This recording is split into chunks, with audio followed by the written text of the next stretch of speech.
welcome back to my YouTube channel, Batas with Attorney Claire Castro.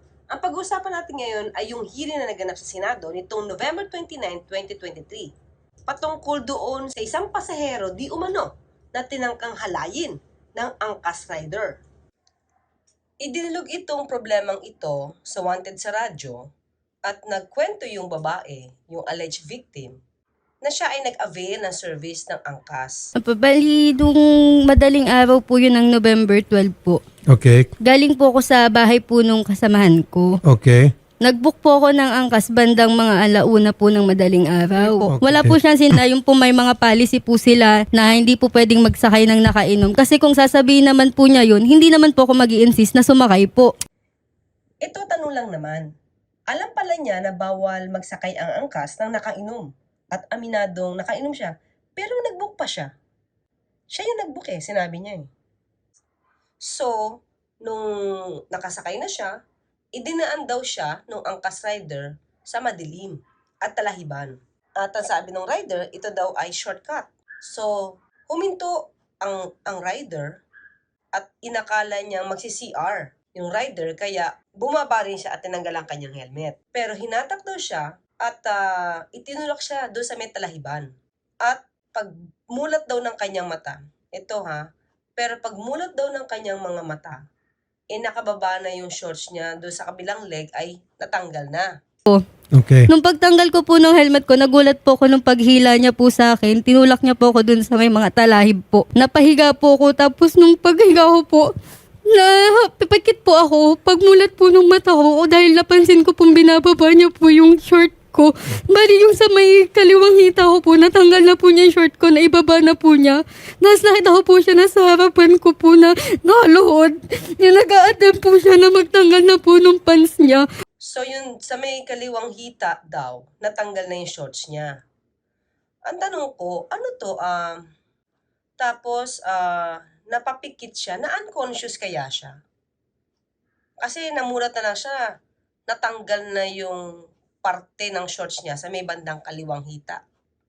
So, di ko naman iisipin ganun kabili siya maghubad ng shorts, no? Yun lang, iniisip ko lang kung naging unconscious ba siya. Kung na-unconscious ba siya, dahil namulat siya, tanggal na yun sa may kaliwang hita. Tapos, nakita niya yung rider na nakaluhod at nagtatangkang tanggalin yung kanyang saplot.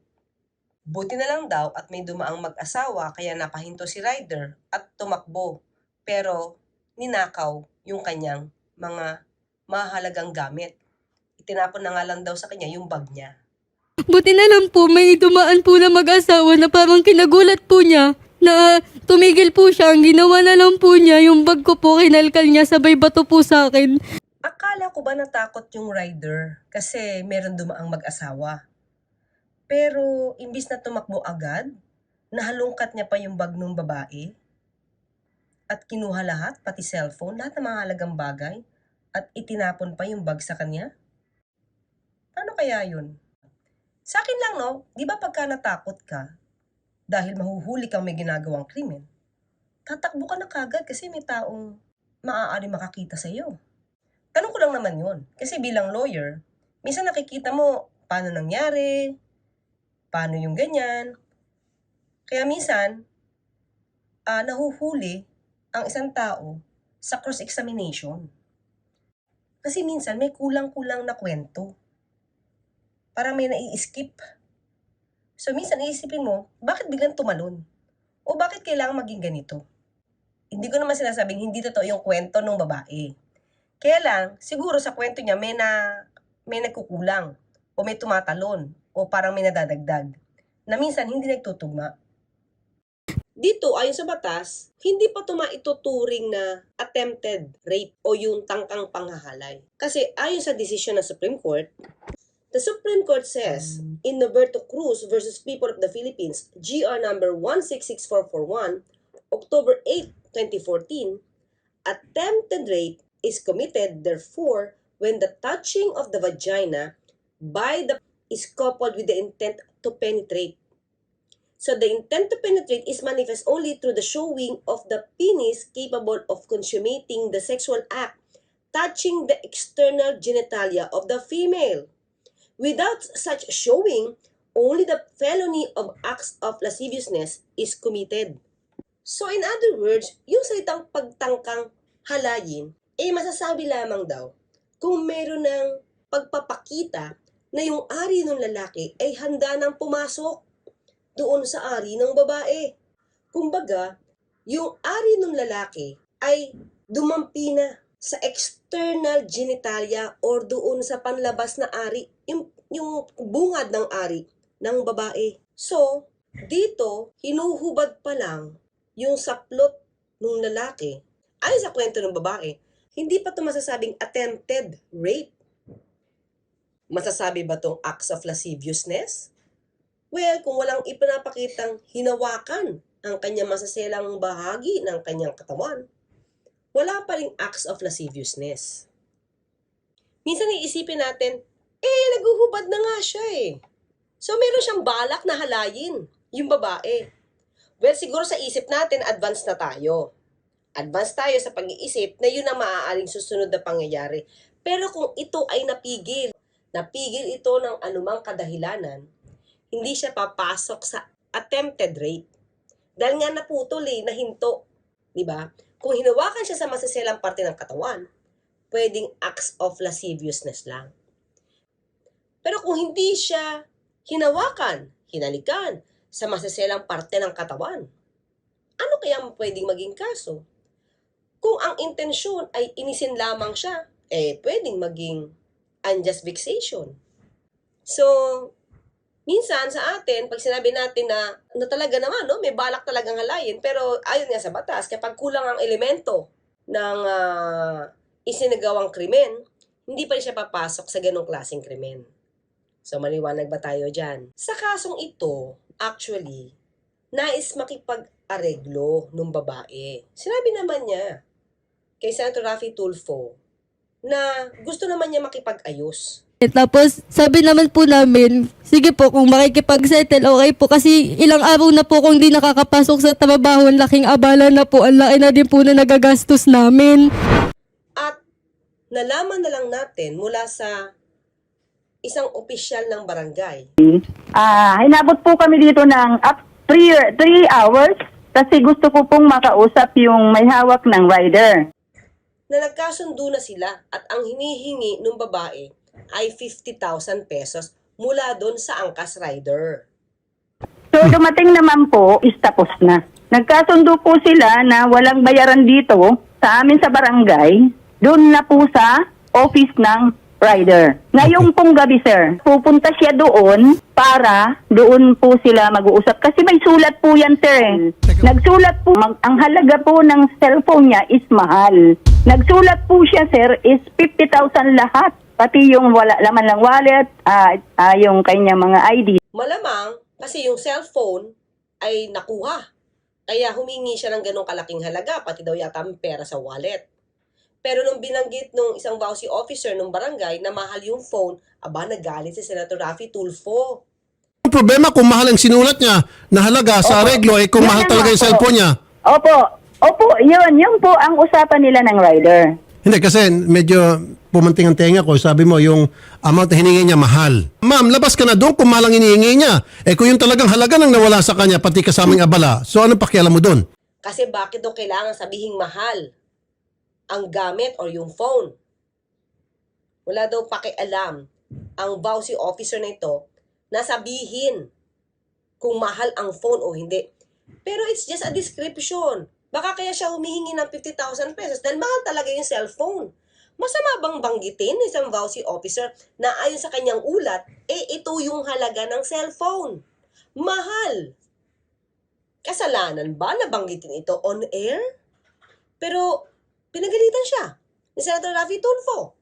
Diba, wala daw siyang karapatang mag-judge na ito ay mahal. So, sino lang may karapatang mag-judge? Hindi naman pala tayo pwedeng magsabi ng kung ano yung na-obserbahan natin o kung ano man yung nadinig natin kapag kaharap natin si Senator Raffy Tulfo. So, sino lang ang pwedeng manghusga? Nabanggit ng VAUSI officer ng barangay na pumunta nga daw yung babae doon at nagkasundo yung rider saka yung babae. At ang hinihingi nga daw ay 50,000 pesos. Pero ang balak yata is magbayaran sila doon sa opisina ng angkas.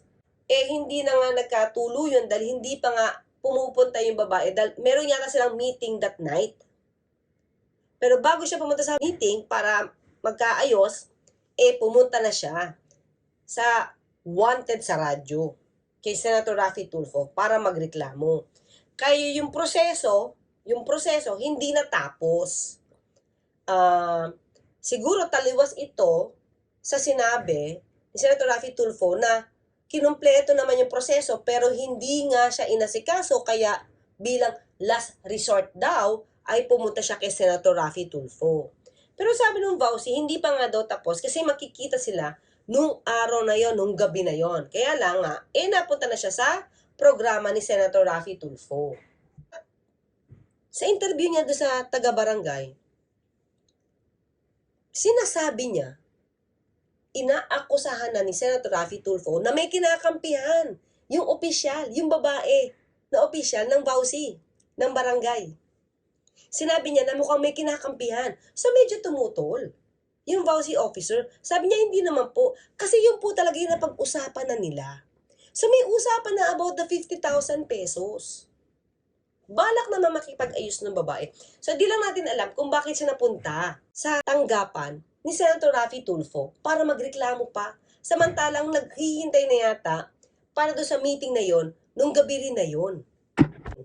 Ang sabi nung babae rito na may dumaan daw na mag-asawa kaya daw napigil yung lalaki sa tangkang panghahalay sa kanya. So, pinatawag kaya? Parang hindi ko nakita pinatawag itong mag-asawang ito kasi yung mag-asawa lang na yun ang magiging witness kung totoong mayroong pagtatangkang, kung mayroon talaga silang nakitang babae na nahubaran ng shorts. Galit na galit si Senator Raffy Tulfo doon sa Vauci officer na si Ma'am Pau Garcia. Sinabi kasi ni Vauci officer na yung gabi na yon, itong araw ng programa, yung gabi na yon dapat magkikita para magkaayos. Pero anong sabi ni Senator Raffy Tulfo? Who are you to dictate kung anong gagawin niya? Siya rito. Sir, pero hindi niya po tinapos yung usapan nila ngayong gabi, sir. Dapat pumunta muna Ma'am, siya who dito. are you? Who are you to dictate upon her na dapat tapusin yung pakikipag-areglo tonight? Kung ayaw niya pumunta sa aregluan tonight, karapatan niya yon. Hindi naman actually didictate. Si Pau Garcia, si Ma'am Pau Garcia, sinasabi niya lang kung ano yung schedule ng pagmi-meeting ng dalawa. So, alam niyo yon, di ba parang may schedule, ito ang napag-usapan, na magkikita, magkakaayos sa halagang 50,000 pesos. So, syempre, naghihintay yung Vauci officer. Umuo kasi yung babae. Tapos magagaling si Senator Raffy Tulfo. At sasabihin niya na yung Vauci officer ay nagdidikta na dapat pumunta yung babae doon sa barangay para magkaayos. At sinabi niya nga may kinakampihan na yung mga taga-barangay. Tinanong niya pa yung Vauci officer kung may mga commissioner daw ba dyan. So, ano to? Patungkol to sa... Oo nga, may aregluan tonight. Hindi ko alam kung bakit alam na alam mo yung pakikipag-aregluan at bakit gigil na gigil ka na kailangan pumunta na siya mamayang gabi. Ba't sobrang gigil mo? Ano meron? Nagsulat na nga po siya na yun na po. Meron ho ba mga agreement commissioner nila? dyan sa inyong opisina? Wala po. Walang commissioner. Okay. Sige po. komisyon na para bang makikipag-ayos at pipiliting mag-ayos ang mga partido dahil sa komisyon? Nagtatanong lang ako kasi bakit yun ang naitanong ni Senator Raffy Tulfo when in fact sa barangay wala namang commissioner. Tapos meron pang sound effect na toing. So, ibig ba sabihin ng commissioner, medyo may pagbibintang ba si Senator Raffy Tulfo na nangungumisyon yung mga taga Vauci, yung mga taga-barangay Manggahan, Pasig City? Medyo ouch na naman yon, Senator Raffy Tulfo. At dito sa episode na to, hinihingi niya doon sa angkas yung detalye ng driver. Tandaan natin, ang wanted sa radyo ay hindi talaga proper forum to give the details of anyone. So, hinihingi niya yung detalye, hindi naman sila yung concerned na party. Hindi sila yung nag-aakusa. Parang wala namang SPA akong nakita na binibigyan sila ng kapangyarihan nitong nagrereklamo na kumuha sila ng detalye ng isang pribadong tao. So, siguro ang dapat na ginawa ng babae rito nag-issue siya ng notarized special power of attorney in favor of wanted sa radyo. At i-detalye niya kung kanino niya ibibigay yung authority na yon para makakuha ng detalye mula sa angkas. Hindi talaga magbibigay ang angkas kung kani-kanino ng mga detalye because meron tayong Data Privacy Act na hindi ka pwede magbigay ng anumang detalye kung walang court order or kung hindi siya yung concerned party. So dito, tumawag lang ang wanted sa radyo, humihingi yung staff ng detalye ng rider, hindi talaga magbibigay yan. I hope they know the law. Kasi marami talaga mababiolate yung angkas kapag ginawa nila yun. Dahil lang ba si Senator Raffy Tulfo ang humihingi ng detalye kahit walang SPA mula doon sa complainant, dapat na silang matakot at ibigay ang detalye in violation of the law? Dito, Senator Raffy Tulfo, talagang gusto mong i-flex yung power mo as bilang senador. Siguro ganito yan, no? The more na ginagamit mo ang Senado dahil sa mga problemang nakukuha mo sa wanted sa radyo, na personal problem to ha, personal problem to. Hindi to pang kalahatan, diba? It's an isolated case. So yung mga kaso na dinudulog sa iyo, kapag hindi mo nakukuha yung gusto, let's say katulad ito, hindi natatawagan, hindi nakukuha yung gusto na informasyon, ipapatawag sa Senado. Crime po, Sen. Gusto ko, Atty. Garrett, sa resolution, yung presidente at CEO ng angkas, kapag hindi siya pumunta sa Senado, ipapaso mo natin. We can coordinate po with the committee para sila po ang target natin for the subpoena po ng sa hearing po natin gagawin. Dito kasi pumapasok yung conflict of interest. Di ba? Kasi, ang wanted sa radyo ay hindi naman government program. Ito ay pribado. Sabi nga nila, pag-aari ito ng foundation na pag-aari ni Senator Raffy Tulfo. At ang mga ginagawa dito sa wanted sa radyo or sa RTIA ay monetize. Di ba? So kapag pinopromote niya yung programang ito of a public service at tumutulong siya sa iba, di ba? Tumutulong siya sa iba mga kababayan natin na nagkaroon ng napasok sa particular na insidente. So ang gagawin niya is ipapatawag niya yung private corporation sa Senado para doon mag-report sa kanya at masagot na gusto niya sanang masagot sa programang wanted sa radyo. Hindi man siguro ito napapansin, inosente man ang dating nila, pero Senator Raffy Tulfo, doon pumapasok yung conflict of interest kasi monetize yung programa niyo. Kumikita yan, napopromote mo. Napopromote mo yung foundation, napopromote mo rin yung sarili mo sa pamamagitan din ng paggamit ng Senado. So pansinin nyo, yung mga nangyayaring problema na isolated cases sa RTIA or sa wanted sa radyo, kapag hindi nakukuha yung gusto o nagiging viral, dinadala niya sa Senado. At kapag nasa Senado naman, ipopromote niya naman yung programa ng RTIA at sasabihin niya na galing ito sa kanyang programa at hindi makakuha ng sagot, kaya siya yung last resort. Pero hindi napapansin ni Senator Raffy Tulfo na kakasalita niya ng ganyan, na ginagamit niya yung programa niya at ginagamit niya ito at inaamin niya naman kahit doon sa interview niya kay Julius Babaw na nung naging senador siya, mas lumakas siya, nag-level up yung kanyang power. Nung ako yung regular simple broadcaster lamang, kuminsan binabagsakan pa ako ng telepono ng mga iba't ibang departamento natin pamalaan. Mabagal silang kumilos. Although kumikilos pa rin sila, hindi katulad ngayon na mabilis knowing na isang senador ang tumatawag sa kanila, kapareho ko sila na taga-gobyerno. Pinapansin na siya.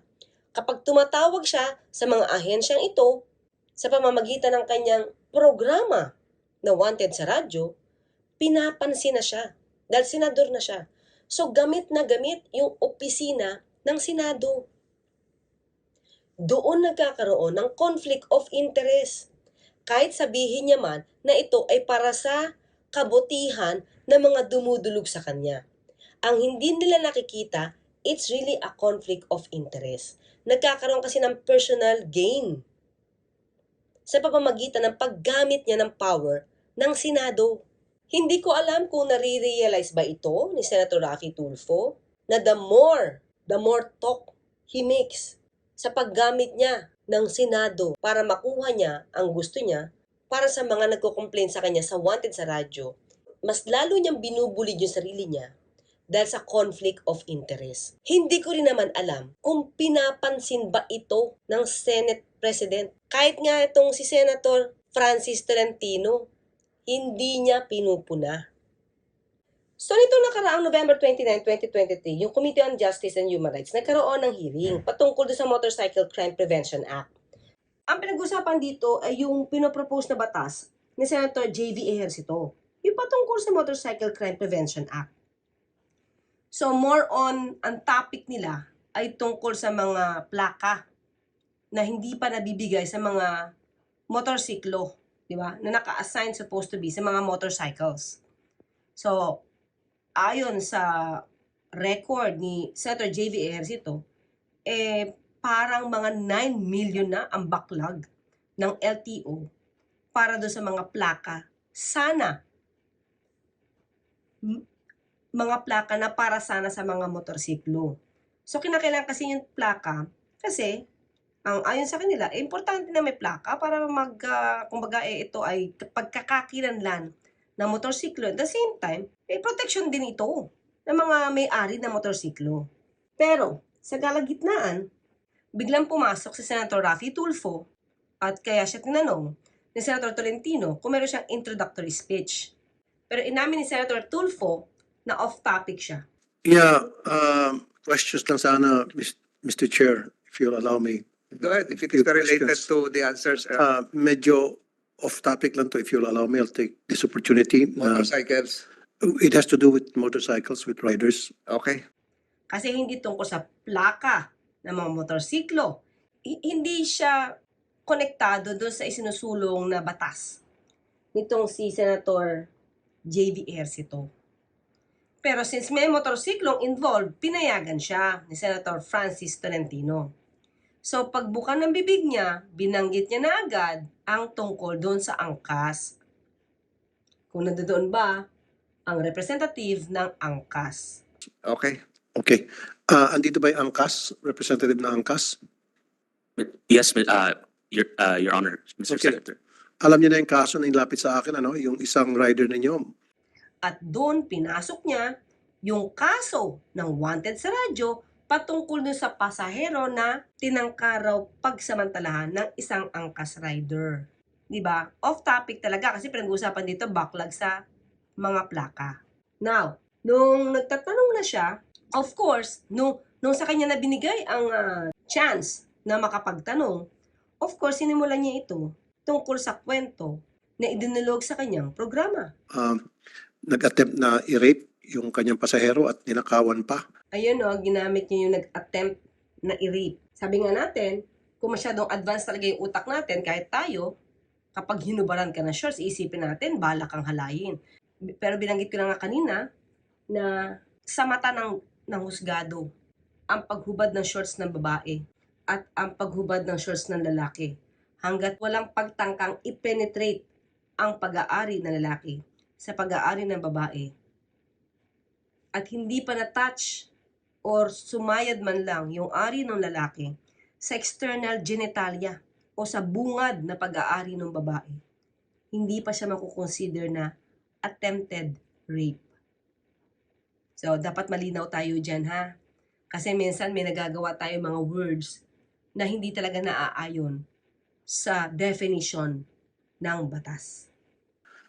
Yes po, Mr. Senator. We've been informed and are aware of Okay, the and then yung pong complainant nag-file ng blatter and then nag-reach out sa inyo, pinagtatago-taguan nyo hanggang sa pati kami pinagtatago-taguan nyo.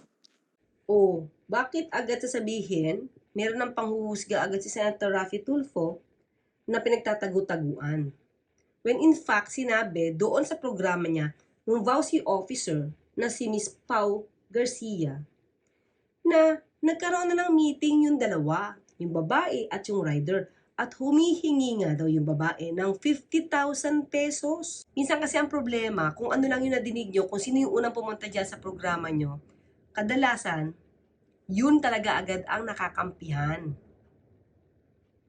Although, syempre, may mga pagkakataon na talagang pagtaliwas na taliwas yung kwento, doon kayo kakampi sa kabila. Pero karamihan talaga rito, kapag dumulog agad sa inyo, all ears kayo doon sa complainant. Na maipakita na kaya niyong iresolba ang lahat ng problemang idudulog sa inyo. Pati daw sila ay pinagtatagu-taguan. Wait a minute. Ang tanong lang naman natin, ang wanted sa radyo ba at ang RTIA ay mayroon bang otoridad na magpasumpina o magsomon ng isang tao para lang pumunta o sagutin ang kanilang mga katanungan doon sa kanilang programa? Wala po. Dahil hindi sila korte. Wala silang power to summon or to subpoena anybody. Kaya hindi pwedeng sabihin ni Senator Raffy Tulfo na pinagtatagu-taguan siya. Kasi nga, in the first place, wala naman po silang karapatan o power na magpatawag para lang pumunta sa kanilang programa at sagutin ang kanilang mga katanungan. Ganun bang patakaran nyo na pagtatakpan nyo yung mga nagkakamali yung rider? Yeah. Pumunta sa akin yung complainant as a last resort. Teka lang, bakit agad may panghuhusga? Na may pagtatakip na ginagawa ang angkas? Di ba sabi nga nung VAUSI officer, nandun na nga daw po yung rider. At nagkasundo na. So, paano masasabi ni Senator Raffy Tulfo na pinagtatakpan nung angkas? Base nga din doon sa base din doon sa kanilang programa na may nakita na silang suspended yung rider. Okay. May nakita po ako dito na suspended daw po yung biker nila habang iniimbestigahan daw po ang insidente. So, di ba may ginawa? Mayroon silang aksyon kaagad. At ang pagsuspindi sa rider para hindi makapagtrabaho sa angkas, hindi makakuha ng mga booking, yan ba ay pagtatakip? Bakit kailangan sa Senado nyo sabihin ang ganitong klaseng mga akusasyon? Ang problema kasi sa mga imbitadong resource person, kapag binibigla mo sa topic, katulad nito kasi off topic, hindi dito handa yung mga resource persons, na especially yung representative ng angkas. Pag hindi ka ready, di ba wala kang dala mga papel? Hindi mo siya inaral. Hindi kompleto yung facts mo sa utak mo. Tapos bibiglayin ka ng ganitong topic. So, hindi talaga agad makakasagot yung miyembro ng angkas kundi tatango lang ng tatango sa'yo yan. Kasi wala silang mapapakitang pwedeng ipangkontra sa mga allegations ng pagtatago, hindi pakikipag-cooperate, nilalakad ang pulis, nilalakad ang barangay. So, dapat kasi hindi ito pinapayagan eh. Kung off-topic, kahit sino pang senador yan, pag off-topic, huwag payagan. Kasi hindi handa ang resource persons nyo about that. Mapapahiya lang yung resource persons nyo kasi hindi ready. So, hanggang dyan muna po tayo at itutuloy natin ang mga nangyari dito sa hearing sa Committee on Justice and Human Rights noong November 29, 2023. Hanggang sa muli, magkita't magkarinigan tayo. Ako po si Atty. Claire Castro, nagpapaalala lang, magtulugan ang inyong karapatan.